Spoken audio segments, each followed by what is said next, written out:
Hi, good day to everyone. My name is Wilson Salburo, and I'm here to discuss about the ethical issues on cancer and their implication to nursing. To begin with, let's discuss first the core ethical principle, which are the following: autonomy, beneficence, non-maleficence, and justice. Okay, autonomy is the Latin for self-rule. As nurses, we have an obligation to respect the autonomy of our patients to whatever decision he or she will make in respect to the treatment regimen that he or she wants. For the principle of beneficence, as nurses, we have an obligation to bring about good in all our actions. It means all our action must benefit our patient as much as possible, 100%. Next core ethical principle is the principle of non-maleficence. As nurses, we have the obligation not to harm the patient or do no harm to the patient.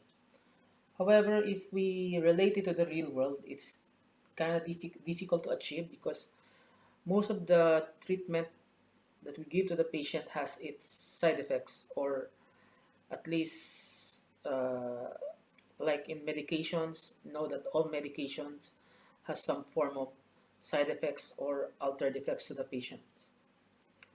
The next or the last core ethical principle, which is the principle of justice.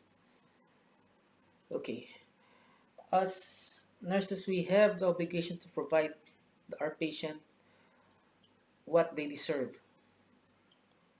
We have obligation to treat all patients equally, fairly, and with impartiality to their cultural diversity or even to their socioeconomic status in the community.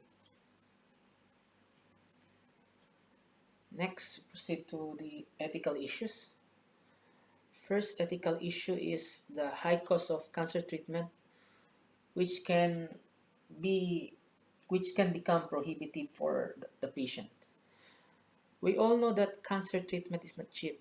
May it be surgery, chemotherapy, or radiation therapy. These are all expensive treatments. Sometimes patient cannot afford these treatments, and because of their high cost. Next is discrepancies between the wishes of the patient and their family. In some cultures, like in the Philippines, sometimes it's not the will of the patient that is being followed. Most of the time, it's the will of the family. So this goes against the principle of autonomy, which should be the patient should decide on his own. And as nurses, we are only there or here to help them decide to whatever treatment uh, treatment that he or she will choose.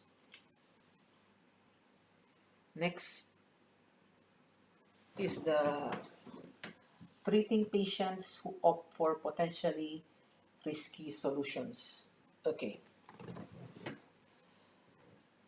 some patient wishes to be well and be cancer free without thinking of the potential risk that they will have. They only think about the possibility of getting well and cancer free.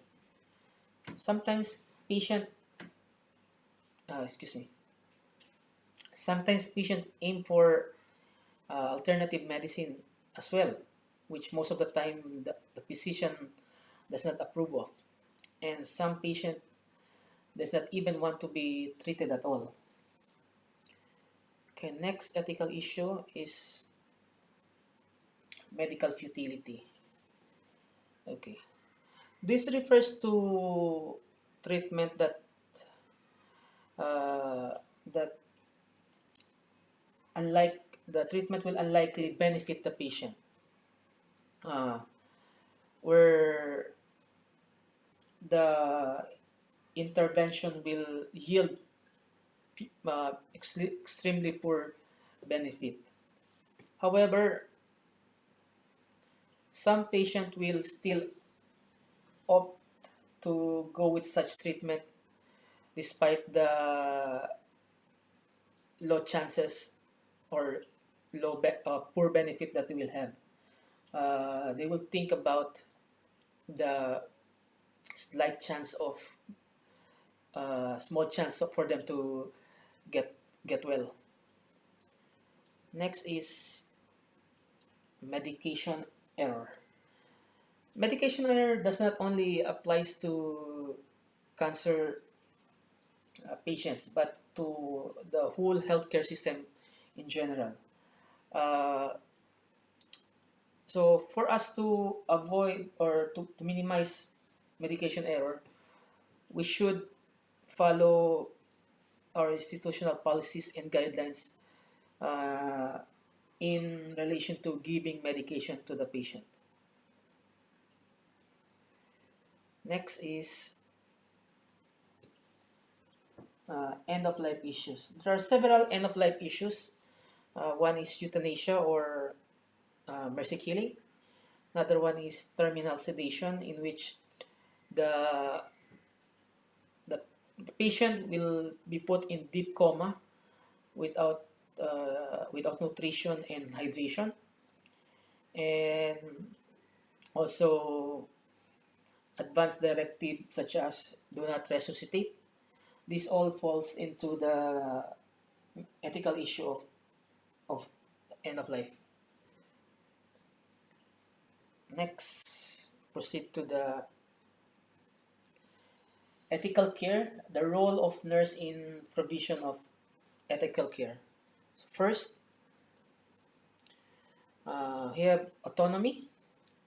As discussed in the previous slide or the earlier slides, autonomy refers to the respect uh, to the decision of the patient. As nurses, we have obligation to help the patient to make decision to whatever care that the patient wants. However, it's still up to the patient to make the decision, and as nurses, we have to respect it. Next is beneficence and non-maleficence. Okay, as nurse, we should we should help the cancer patient to seek the benefit and uh, like way between the benefit and or balance between the benefit and the negative effect of such treatment to the patient. As discussed earlier, beneficence mean that we will give or do actions that should benefit the patient, while non-maleficence involves the principle of not harming the patient. So, as discussed, this goes hand in hand. So, like in giving treatment to the patient, like chemotherapy, we need to weigh if the good effects will outweigh the bad effects to the patient. As we all know that chemotherapy does not only kill cancer cells, but as well as good cells, but at the end of the day, it's still beneficial for the patient. Next is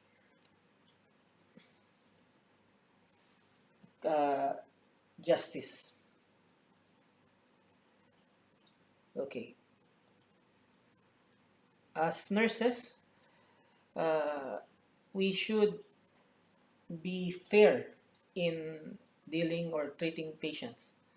Uh, we should be impartial despite of their cultural diversity and despite of their socio-economic status in the community. Next is fidelity and confidentiality.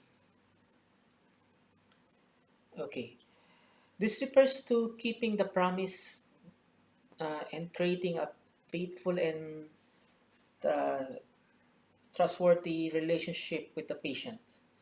As nurses, we should maintain all confidential uh, details. We should maintain the details of the patient confidential and not reveal it to anyone, especially to the media and other people who are not directly involved in the care of the patient.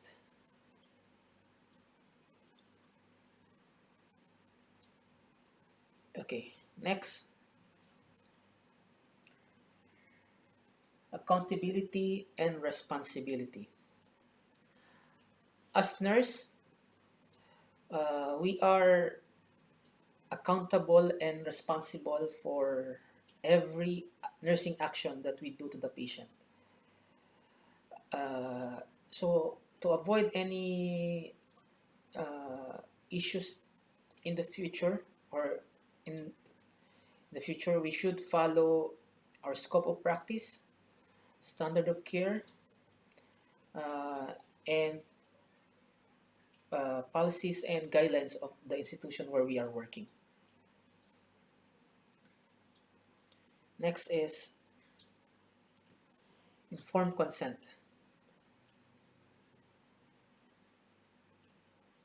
Okay, informed consent. As nurse, we should be aware of the informed consent for palliative care and even uh, treatment of patient in the hospital setting. We should ensure that all the details of care is understood by the patient and the patient will affix his signature. And ideally, there should be a witness uh, uh, there should be a witness confirming that the patient signed the document without any objection or any hesitation. Okay, next is advance directive, signing of living will, and designating special power of attorney. Okay, for advance directives, is given by the patient as per the hospital policies, including writing of living will, which and also giving a relative or the primary giver special power of attorney. Uh, this, as a nurse, it's our duty to ensure that this advance directive should be included in the patient's chart for as reference for in the future if we need in where in the future where uh, we might need it, because most of the end of life treatment for the patient most of the time will be referred to the advance directive. As part of the advance directive, the signing of the living will, uh, okay, the living will is a piece of legal document or a legal consent signed by the patient to carry out during the dying process. If the patient will become incapable or on making decisions and not eligible to give consent, the patient will designate a surrogate or a decision maker who will give the consent regarding the treatment of the patient, uh, may it be withholding or withdrawing from the treatment, euthanasia if it's legal in the country or legal wherever the patient is, and if they will still continue giving treatment even the patient is already in a vegetative state. And also part of the advance directive is the designating special power of attorney.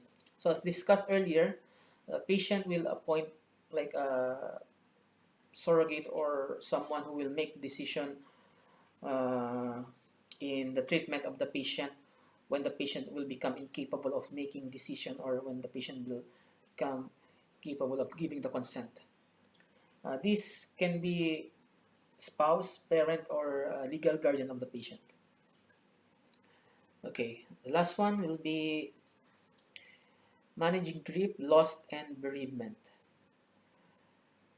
As nurse, we should know the psychological stage of grief, which is the 5 stages of grief, which is denial, anger, bargaining, depression, and acceptance, and provide psychotherapy or alternative treatment to the patient.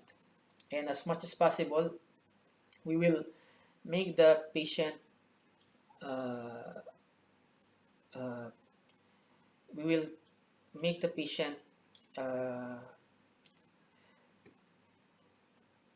we will reduce the discomfort of the patient as the patient is going to the dying process. Excuse me. So we will we will as much as possible try to help the patient go to the process of death peacefully and painlessly. And that's it. Okay, these are the references for this topic. Thank you for listening. If you have any questions, you can drop me an email at my email, wavler@hotmail.com. And stay safe always and have a great day ahead. Thank you.